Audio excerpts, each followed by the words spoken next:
Ela é autora de 3 livros ligados ao direito da saúde, todos pela editora Saraiva. Doença pré-existente nos planos de saúde, tudo o que você precisa saber sobre direito ou plano de saúde e curso de direito da saúde. Está conosco no estúdio da TV Câmara, a advogada formada pela Instituição Toledo de Ensino, AIT de Bauru, Karina Rocha Mendes, com mestrado pela Universidade Metropolitana de Santos, em um dos temas que nós citamos das suas 3 publicações, conceito de doença pré-existente em planos de saúde.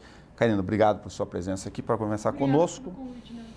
Embora as pessoas estejam já no início do nosso bate-papo aqui preocupadas em entender como elas podem receber orientações para entender um pouco mais desse universo específico, tanto do ponto de vista do direito quanto dos planos de saúde, nós estamos falando de uma questão especializada aqui, eu vou começar pelo conceito geral. A maior parte das pessoas, ou pelo menos todas elas, devem saber do direito consagrado à saúde previsto na Constituição. Quando a gente está falando de relações privadas, isso muda alguma coisa ou não? Não, isso não muda, porque na lei dos planos de saúde, está no artigo 10º da lei, só para as pessoas terem uma noção, e mesmo na Constituição, que é a base do nosso ordenamento jurídico, fala que, expressamente na lei dos planos de saúde, fala que as operadoras, seguradoras devem cobrir as doenças relacionadas na lista da Organização Mundial da Saúde, prevista na Classificação Internacional das Doenças. Depois a gente tem a ANS, Agência Nacional de Saúde Suplementar, que lança, geralmente a cada 2 anos, aquele rol de doenças que devem ter a cobertura obrigatória. Esse rol, Nelson, ele dá margem a várias discussões judiciais. Por quê?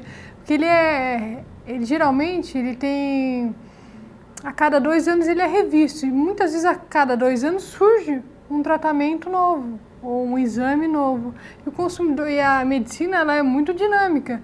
Nesse meio tempo, o consumidor, o usuário do plano, ele precisa daquele tratamento ou daquele exame e não consta no rol. Então, graças a Deus, a gente que atua na área da saúde em benefício do consumidor, o Poder Judiciário já está pacificado, ou seja, o que é isso para o consumidor? Já está uma decisão já unânime dos julgadores, por isso que já está pacífico na doutrina e na jurisprudência. O quê? Que esse rol, ele apenas não é taxativo.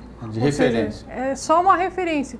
Ou seja, então é um rol mínimo, não é um rol máximo. Então isso é muito importante, ou seja, não é porque não está no rol que o consumidor não vai ter direito àquele exame ou àquela cirurgia. Ele pode sim bater as portas do Poder Judiciário que ele vai ter o seu pleito atendido. Mas aí entra algumas questões já do consumidor. O rol e as modificações e tantas resoluções ao longo do tempo realizadas, embora pelo site da ANS, ans.gov.br, Agência Nacional de Saúde, você cria uma dificuldade para o consumidor no dia a dia de ter capacidade de acompanhamento ou de informação prévia disso tudo mesmo. No caso da medicina, como você comentou, o dinamismo da medicina ou até a maneira, às vezes, restritiva, como muitas cooperativas tratam essa questão, tem ocorrido dos usuários terem que recorrer ao judiciário por não terem coberturas de coisas que não necessitariam dessas discussões? Quer dizer, bastaria um pouco de bom senso, boa vontade por parte das cooperativas? Sim, infelizmente, Nelson, até o Instituto de Defesa do Consumidor, o IDEC, que é a Associação de Defesa do Consumidor mais tradicional e consagrada, ela não faz muito tempo, ela destacou que pelo 10º ano consecutivo os planos de saúde batem, segundo no ranking do IDEC, a área mais reclamada. Então, e dentro das reclamações dos planos de saúde, que está em primeiro lugar é a negativa de cobertura. Em segundo lugar vem os aumentos, mas em primeiro lugar ainda são os casos de negativo de cobertura. A gente tem vários motivos para isso. Mesmo para quem milita na área, para o advogado, para o estudante de direito, essa é uma área que é uma área delicada. Por quê? Porque a gente, é lógico, como estudante de direito, ele tem aquela pirâmide, né? Sempre lá em cima está a Constituição Federal. No nosso caso, a gente já tem duas leis bem específicas, que veio o Código de Defesa do Consumidor em 1990, a gente tem a Lei dos Planos de Saúde, que é um marco regulatório, que é em 1998, e fora isso, como você bem colocou, citando a Agência Nacional de Saúde Suplementar, que foi criada após a Lei dos Planos de Saúde, que é uma autarquia especializada para regular o setor. O que acontece? Essa autarquia ela edita resoluções. O que são resoluções? São normas abaixo da lei. Então, são normas muito específicas e são criadas numa periodicidade rápida. Às vezes, a gente que acompanha, então, o que acontece? São muitas normas sobre o mesmo tema. E, além disso, acontece também de algumas resoluções da ANS serem inconstitucionais ou ilegais. Então, às vezes, elas restringem direitos que a lei não restringe. Então, também dá ensejo a discussões judiciais. Aí a gente encontra na cobertura da imprensa no dia a dia, frequentemente, usuários reclamando e querendo se manifestar em relação a isso, que tiveram que ir no judiciário porque foi ter que brigar para fazer o exame ou enfim, a questão de passada de procedimento pela câmara hiperbárica. Sim. Enfim, você tem uma série de procedimentos que já são reconhecidos mesmo no meio médico como consagrados razoáveis para se fazer o melhor tratamento, mas as cooperativas não realizam cobertura. No caso do marco regulatório, muda alguma coisa para quem tem contratos mais longos de planos de saúde anteriores a 98 e para quem veio a ser cliente depois desse período? Muda sim, Rubens. Nós temos no grande mundo dos planos privados de assistência à saúde, nós temos uma grande divisão. Os planos celebrados antes da vigência dos planos privados de assistência à saúde e os planos celebrados após a vigência da Lei dos Planos de Saúde. Então, os que foram celebrados antes da Lei dos Planos de Saúde são tidos como chamados planos antigos. E os celebrados após são tidos como novos. Tem os planos antigos que foram adaptados à lei. Então, eles também entram no novos ou adaptados. Então, eles têm proteções distintas. Por que isso? Porque a Lei dos Planos de Saúde, que é de 1998, ela quis abranger todo o universo. Mas o Supremo Tribunal falou que ela não poderia retroagir. Então, ela só abrange os contratos celebrados a partir dela. Mas, apesar disso, né, os planos antigos não estão sem proteção. Eles têm a proteção do Código de Defesa do Consumidor, que é de 1990, que é uma norma de ordem pública e interesse social.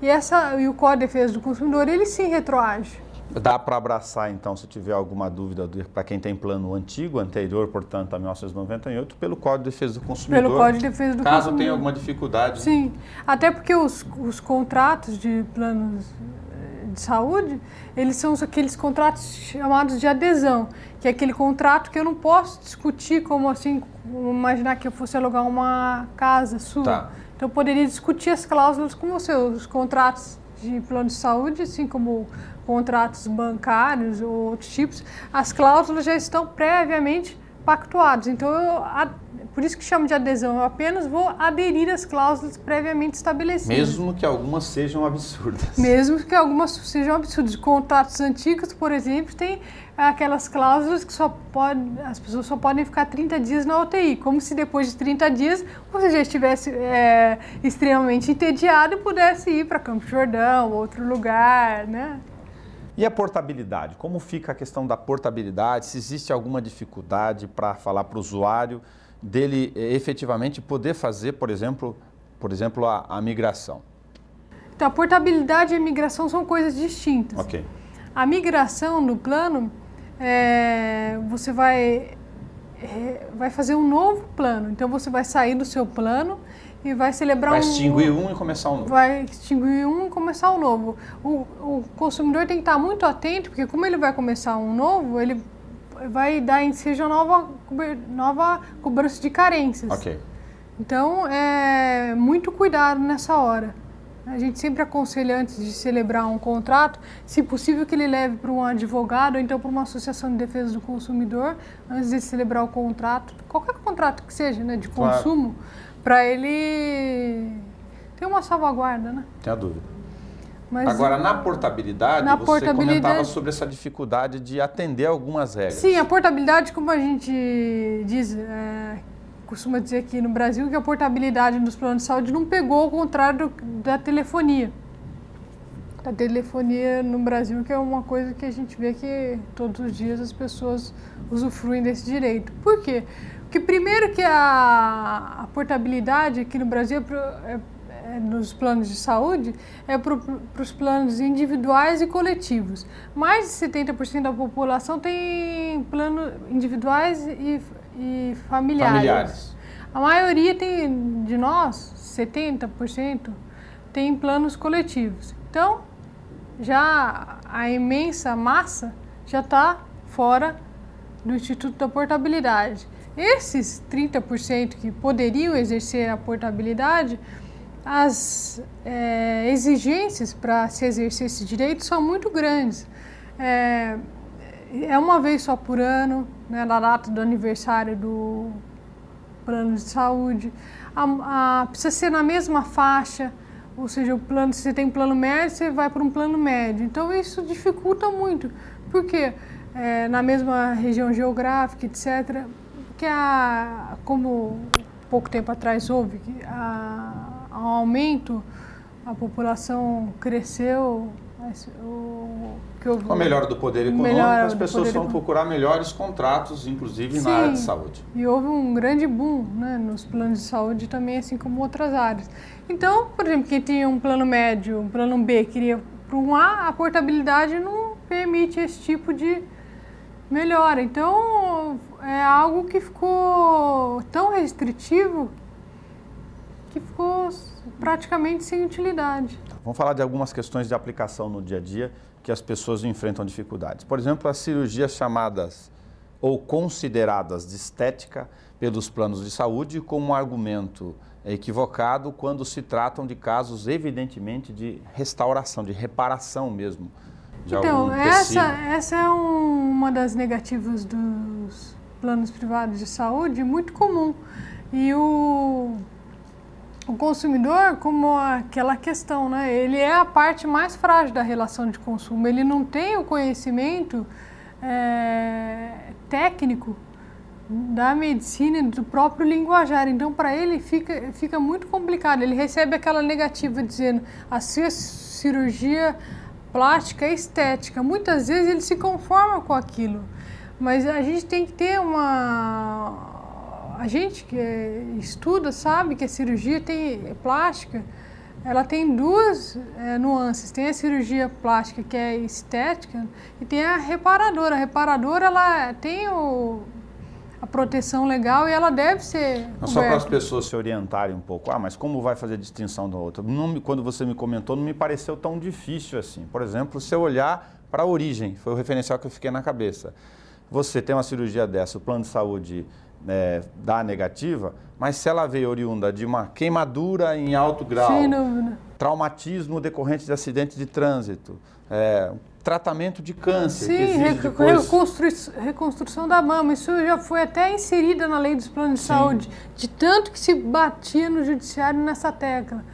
Me parece meio pacífico essa questão do judiciário. Sim, mas ainda assim existem negativas. Os planos tentam não gastar dinheiro. Sim, porque infelizmente o consumidor brasileiro, nós brasileiros, a gente ainda tem uma mentalidade, a cultura do brasileiro de que não adianta reclamar, que vai ser em vão se você entrar com uma demanda no Poder Judiciário. Então é algo que nós temos paulatinamente que desconstruir. principalmente na área da saúde, quando a gente fala da perda da vida, da perda de uma função de um membro. E, o Poder Judiciário é muito sensível aos litígios envolvendo o direito da saúde. Se a gente entrar com uma liminar ou com um pedido de uma antecipação de tutela, mais especificamente, às vezes de manhã, às vezes no começo da tarde, nós já estamos com a decisão judicial em mãos. O direito da saúde tem sido abraçado, principalmente por causa do conceito da proteção à vida, com agilidade pelo judiciário. Muita agilidade e muita sensibilidade. Apesar da reclamação de agentes públicos, por exemplo, de que na hora da concessão de liminares, de tutelas, enfim, para questões como medicamentos de alto custo, tratamentos de alto custo, de que isso gera um desequilíbrio nas relações do executivo, que é aquele que faz a gestão dos recursos para os programas. Sim, exatamente. Aí nós estamos falando, vamos entrar um pouco na discussão da questão da saúde pública. Sim. E, sem dúvida, o Judiciário tem respondido a contento. Essa questão é uma questão muito delicada, porque ao mesmo tempo em que o Poder Executivo ele tem um orçamento, né, pré-programado, aí vem uma decisão judicial e mexe nesse orçamento e desequilibra, é uma reclamação válida, mas o Executivo vem com a defesa dele é que ele tem uma reserva mínima, ou seja, ele não pode fazer o impossível, ele tem aquela reserva, ele não pode fazer nada além daquilo, que o princípio dele, a defesa dele é sempre da reserva. Tá. A base da argumentação tem sido essa. É sempre essa. Mas essa decisão já chegou no Supremo Tribunal Federal, porque são dois direitos muito, muito importantes que estão em jogo, né, na balança. E o Supremo Tribunal Federal, como se trata de um direito que está positivado na Constituição, que se resvala no direito à vida, ele acabou dizendo que não, que ainda os juízes continuam com esse direito de poderem dar essas liminares que ferem essa questão. Porque aí nós temos que pegar a questão de fundo. Por que isso acontece? Nós temos a questão da tripartição do poder. Nós temos o poder executivo, legislativo e judiciário. Eles deveriam trabalhar harmônicos entre si. O que nós vemos, infelizmente, claro que nesse caso o judiciário está invadindo a esfera do executivo muitas e muitas vezes. Mas nós vemos que, pelo amor de Deus, o executivo não tem trabalhado minimamente a contento na área da saúde. Se nós tivéssemos uma saúde minimamente razoável, nós não daríamos ensejo a tantas medidas como essa. Vamos pegar um outro conceito que foi a questão da discussão em nível de mestrado sua. Para quem está leigo, até o raciocínio fica aberto para colocar. Para quem está em casa, o que é doença pré-existente para você? Você entraria na hora de contratar um plano de saúde e dissesse lá, olha, o meu tio teve câncer, então você tem que colocar aí que eu também posso ter. O raciocínio me parece, é lógico, estou brincando no sentido positivo aqui, não é esse, né? Não é esse. Primeiro vamos na definição legal. A definição legal, doença pré-existente é doença que você saiba ser... doença que você saiba ser portador no momento da assinatura do contrato. No momento da assinatura do contrato. A lei veda, né, que quando você vai entrar no plano de saúde, você tem que preencher lá uma carta de orientação. Você pode ir acompanhado de um médico seu, de sua confiança, ou um médico que esteja credenciado. E aí você responde as perguntas. Não pode ser feitas perguntas sobre hábitos alimentares, etc. Entendi.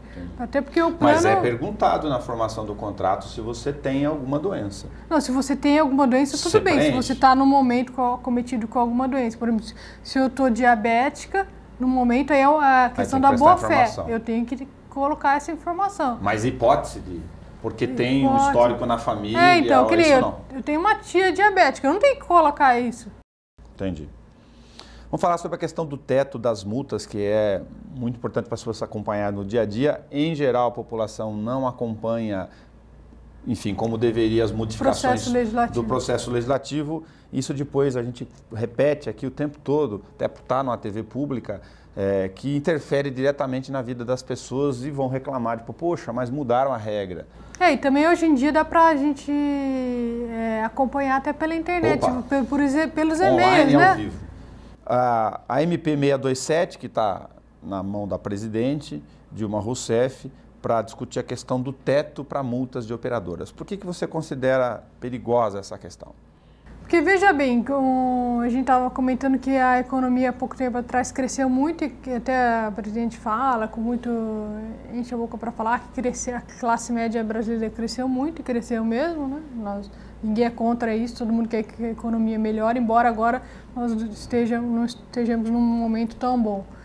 Mas a economia, nesse momento que a economia brasileira cresceu muito, o que aconteceu? Muitas pessoas ingressaram nos planos privados de saúde, até porque pessoas que estavam também na informalidade entraram na formalidade e entraram em planos coletivos. O que aconteceu? Então vamos imaginar que um plano tinha 100 vagas de leitos hospitalares. A ANS, que é essa autarquia especial que regula o setor, precisaria fiscalizar o crescimento, por quê? Para ser equilibrado. Lógico, se eu tenho 100 leitos, vai aumentando. Porque eles tinham 1 milhão de clientes para 100 leitos, agora tem 2,5 milhões em função do boom econômico. Isso, só que não continua sem leitos. Continua sem leitos. Então, isso que foi acontecendo. E aí, a ANS não foi exigindo essa contrapartida das operadoras. Aí aconteceu, a população reclamando, aí aquela tal história, meu plano de saúde parece um SUS. Tá. Nós ouvimos tantas vezes. E aí em 2011 veio aquela resolução dos prazos de marcação de consulta, para tentar, você veja bem, de uma maneira que o que não deveria acontecer, que se tivesse a ANS acompanhado o crescimento do setor e exigido uma contrapartida das operadoras, isso não teria acontecido. Mas mesmo assim, pelo menos teve prazo e imposição de multa. Mas as pessoas que estão assistindo aqui também, muitas delas vão ter realidades no dia a dia e devem estar com razão indignadas. A questão do prazo para atendimento de consultas não funciona. Não funciona, Não funciona dentro da especialidades, regra. 14 dias também não funciona, a gente sabe disso. Mas é aí que tá, precisa fazer uma reclamação. Lógico que isso daí não quer dizer que se eu tenho uma especialidade de neurologia, por exemplo, não posso exigir aquele médico. Tá. Mas eu não posso é exigência do médico específico, mas de ter pelo menos um profissional disponível daquela especialidade, dentro do prazo. Daquela especialidade, dentro do prazo. Aí tem que ser tudo por escrito, né? Hoje a gente pode também usar o e-mail que é válido judicialmente como prova. Mas tem que fazer o pedido sempre para a operadora por escrito e a reclamação para a ANS, que dá ou enseja essas multas. Então, mas aí está fazendo um caminho aí que o consumidor também tem que se aculturar e fazer com que isso seja um modo de relação natural de prestador de serviço. Sim, porque não pode falar assim, olha, tem daqui 2 meses e não fazer nada. Não tem nada, faz por e-mail, exige a resposta, não deu, faz a reclamação formal à ANS. Faz a reclamação formal à ANS. Pelo site mesmo, né? Pelo site mesmo. E aí gera essas imposições de multa. O que aconteceu de 2011 para cá? Nós estamos em 2014. As operadoras, muitas tiveram até a venda de planos suspensos e a imposição de multas. Nós estamos em 2014. E aí, por uma questão de lobby, né? Lógico, cada um defende seus interesses. Veio essa medida provisória que quer estipular um teto para o pagamento das multas. Ou seja, isso daí eu entendo, uma aberração. Isso seria muito bom. Já pensou se eu e você tivéssemos um teto para multa de trânsito? Já pensou? A gente ia multando até dar o teto. A gente pode fazer 250 multas. Sem sinais vermelhos eu posso atravessar porque R$30. É mais ou menos o que as operadoras querem. Continuar negando cobertura, aumentos abusivos, etc e tal. Mas eles só querem pagar um teto. É bom isso para a vida da gente, né? Você deu um dado para fechar o nosso raciocínio aqui, para as pessoas terem noção de como funciona isso, além de pelo 10º ano consecutivo, infelizmente, as cooperativas de planos de saúde liderarem as reclamações em relação à defesa do consumidor, nas estatísticas, nós temos o 2º maior mercado de plano de saúde privada ou suplementar do mundo. Do mundo. Depois dos Estados Unidos, nós somos o 2º mercado de saúde suplementar do mundo. Até na época eu me lembro muito bem na época do mandato presidencial do Luiz Inácio Lula da Silva, ele chegou até a abrir a feira, tamanha a importância desse mercado. Sim, sim. E lembrando também que são vários atores envolvidos, né? Nós temos médicos, prestadores de serviço, indústria farmacêutica e também, tamanho os interesses envolvidos, a gente também não pode esquecer que a indústria de medicamentos, ela só perde em lucratividade para a indústria armamentista. Então nós temos muitos interesses envolvidos fortíssimos. Tem muito hipocondríaco em casa alimentando essa indústria de forma desequilibrada. Não, mas muitas doenças são também estimuladas, né? É muito delicado a área como um todo. Não tenha dúvida. Karina, e agradecer a sua presença aqui e falar do livro, as 3 publicações suas são pela editora Saraiva? São. Tem um site seu para as pessoas poderem acessar a informação, para a gente colocar no pé da página? Quem tiver interesse é direitodasaude.com.br. direitodasaude.com.br. Tá, muito obrigado por Eu que agradeço. Conversar conosco. Obrigada a todos. Os 3 livros da Karina são Doença Pré-Existente nos Planos de Saúde, Tudo o que você precisa saber sobre plano de saúde e Curso de Direito da Saúde. Acompanhe neste horário as informações ou discussões que interessam a você na sua comunidade. Até o nosso próximo programa.